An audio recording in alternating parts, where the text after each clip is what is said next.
This is a reading of H.P. Lovecraft's Dagon. This is a short story, as most of Lovecraft's writings were.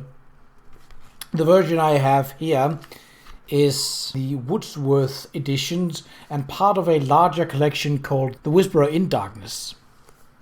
As with any reading I do, as a non-native English speaker, there will be words that I might be pronouncing wrong.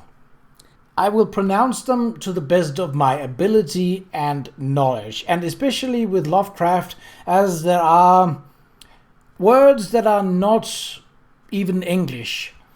I will do my best to pronounce them, but I will not go out of my way to look up to see if there is a correct pronunciation of said word. So, without further ado, let's start. Dagon. I'm writing this under an appreciable mental strain, since by tonight I shall be no more. Penniless and at the end of my supply of the drug which alone makes life endurable. I can bear the torture no longer, and shall cast myself from this garret window into the squalid street below. Do not think from my slavery to morphine that I am a weakling or a degenerate. When you have read these hastily scrawled pages, you may guess, though never fully realize, why it is that I must have forgetfulness or death. It was in one of the most open and least frequented parts of the broad Pacific that the packet of which I was supercargo fell a victim to the German sea raider. The Great War was then at its very beginning, and the ocean forces of the Hun had not completely sunk to their later degradation, so that our vessel was made a legitimate prize, whilst we of her crew were treated with all the fairness and consideration due us as naval prisoners. So liberal indeed was the discipline of our captures that 5 days after we were taken I managed to escape alone in a small boat with water and provisions for a good length of time. When I finally found myself adrift and free, I had but little idea of my surroundings. Never a competent navigator, I could only guess vaguely by the sun and the stars that I was somewhat south of the equator. Of the longitude I knew nothing, and no island or coastline was in sight.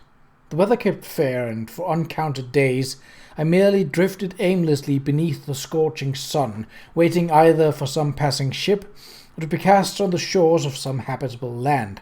But neither ship nor land appeared, and I began to despair in my solitude upon the heaving vastness of unbroken blue. The change happened whilst I slept. Its details I shall never know, for my slumber, though troubled and dream-infested, was continuous. When at last I awakened, it was to discover myself half sucked into a slimy expanse of hellish black mire, which extended about me in monotonous undulations as far as I could see, and in which my boat lay grounded some distance away. Though one might well imagine that my first sensation would be of wonder at so prodigious and unexpected a transformation of scenery, I was in reality more horrified than astonished. For there was in the air and in the rotting soil a sinister quality which chilled me to the very core. The region was putrid with the carcasses of decaying fish and other less describable things which I saw protruding from the nasty mud of the unending plain.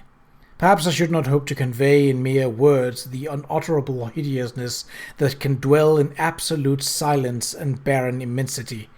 There was nothing within hearing and nothing in sight save a vast reach of black slime. Yet the very completeness of the stillness and the homogeneity of the landscape oppressed me with nauseating fear.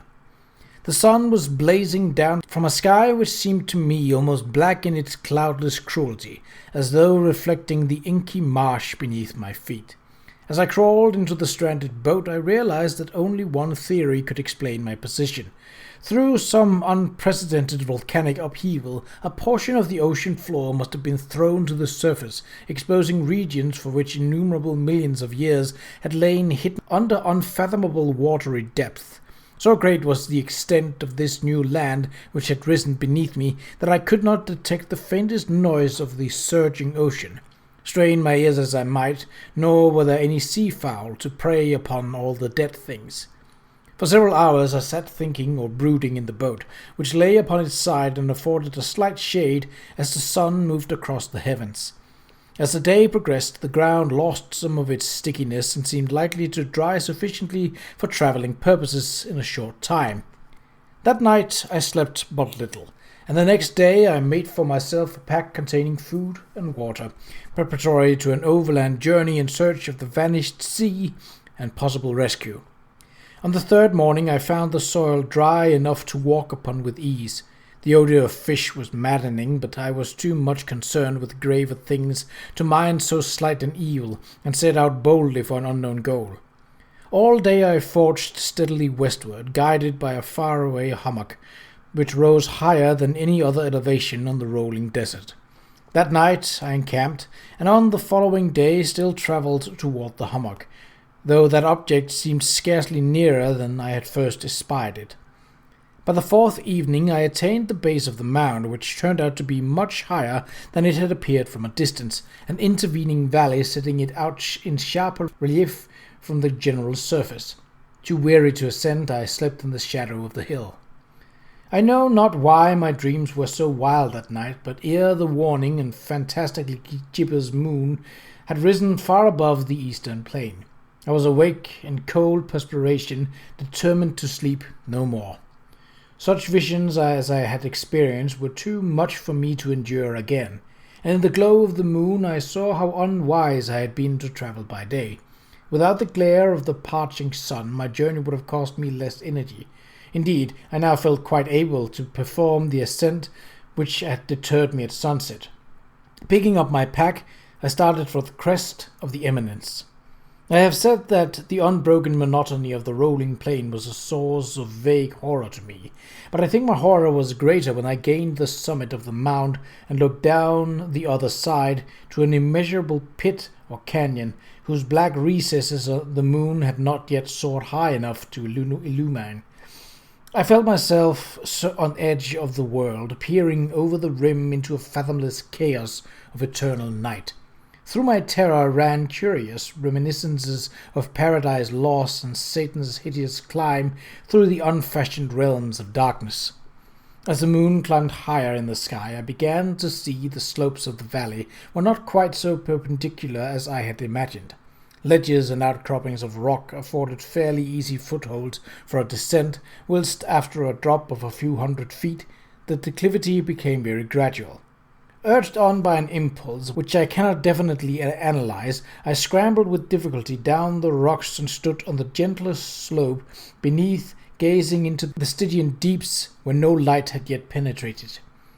All at once my attention was captured by a vast and singular object on the opposite slope, which rose steeply about 100 yards ahead of me, an object that gleamed whitely in the newly bestowed rays of the ascending moon. That it was merely a gigantic piece of stone, I soon assured myself, but I was conscious of a distinct impression that its contour and position were not altogether the work of nature. A closer scrutiny filled me with sensations I cannot begin to express, for despite its enormous magnitude and its position in an abyss which had yawned at the bottom of the sea since the world was young, I perceived beyond a doubt that the strange object was a well-shaped monolith, whose massive bulk had known the workmanship and perhaps the worship of living and thinking creatures. Dazed and frightened, yet not without a certain thrill of a scientist's or archaeologist's delight, I examined my surroundings more closely. The moon, now near the zenith, shone weirdly and vividly above the towering steeps that hemmed in the chasm, and revealed the fact that a far-flung body of water flowed at the bottom, winding out of sight in both directions, and almost lapping at my feet as I stood on the slope. Across the chasm, the wavelets washed the base of the cyclopean monolith, on whose surface I could now trace both inscriptions and crude sculptures. The writing was in a system of hieroglyphics unknown to me and unlike anything I had ever seen in books, consisting for the most part of conventionalized aquatic symbols such as fishes, eels, octopuses, crustaceans, mollusks, whales, and the like. Several characters obviously represented marine things which are unknown to the modern world, but whose decomposing forms I had observed on the ocean-risen plain. It was the pictorial carving, however, that did most to hold me spellbound. Plainly visible across the intervening water on account of their enormous size was an array of bas-reliefs whose subjects would have excited the envy of a Doré. I think that these things were supposed to depict men, at least a certain sort of men, though the creatures were shown disporting like fishes in the waters of some marine grotto, or paying homage at some monolithic shrine which appeared to be under the waves as well. Of their faces and forms I dare not speak in detail, for the mere remembrance makes me grow faint. Grotesque beyond the imagination of a Poe or Bulwer, they were damnably human in general outline, despite webbed hands and feet, shockingly wide, flabby lips, glassy, bulging eyes, and other features less pleasant to recall. Curiously enough, they seemed to have been chiseled badly out of proportion with their scenic background, for one of the creatures was shown in the act of killing a whale, represented as but a little larger than himself. I remarked, as I say, their grotesqueness and strange size, but in a moment decided that they were merely the imaginary gods of some primitive fishing or seafaring tribe, some tribe whose last descendant had perished eras before the first ancestor of the Piltdown or Neanderthal man was even born. Awestruck at this unexpected glimpse into a past beyond conception of the most daring anthropologist, I stood musing whilst the moon cast queer reflections on the silent channel before me. Then I suddenly saw it. With only a slight churning to mark its rise to the surface, the thing slid into view above the dark waters. Vast, Polyphemus-like and loathsome, it darted like a stupendous monster of nightmares to the monolith about which it flung its gigantic scaly arms, the while it bowed its hideous head and gave vent certain measured sounds. I think I went mad then. Of my frantic ascent of the slope and cliff, and of my delirious journey back to the stranded boat, I remember little. I believe I sang a great deal and laughed oddly when I was unable to sing. I have indistinct recollections of a great storm some time after I reached the boat. At any rate, I knew that hard peals of thunder and other tones which nature utters only in her wildest moods. When I came out of the shadows, I was in a San Francisco hospital, brought thither by the captain of the American ship which had picked up my boat in mid-ocean. In my delirium I had said much, but found that my words had been given scant attention. Of any land upheaval in the Pacific my rescuers knew nothing, nor did I deem it necessary to insist upon a thing which I knew they could not believe. Once I sought out a celebrated ethnologist, and amused him with peculiar questions regarding the ancient Philistine legend of Dagon, the fish god. But soon perceiving that he was hopelessly conventional, I did not press my inquiries further. It is at night, especially when the moon is gibbous and waning, that I see the thing. I tried morphine, but the drug has given only transient surcease, and has drawn me into its clutches as a hopeless slave. So now I am to end it all, having written a full account for the information or the contemptuous amusement of my fellow men. Often I ask myself if it could not have all been a pure phantasm, a mere freak of fever as I lay sun-stricken and raving in the open boat after my escape from the German man-of-war. This I ask myself, but ever does there come before me a hideously vivid vision in reply. I cannot think of the deep sea without shuddering at the nameless things that may at this very moment be crawling and floundering on its slimy bed, worshipping their ancient stone idols and carving their own detestable likeness on submarine obelisks of water-soaked granite. I dream of a day when they may rise above the billows to drag down in their reeking talons the remnants of puny war-exhausted mankind, of a day when the land shall sink and the dark ocean floor shall ascend amidst universal pandemonium. The end is near. I hear a noise at the door, as of some immense slippery body lumbering against it. It shall not find me. Guard that hand. The window. The window.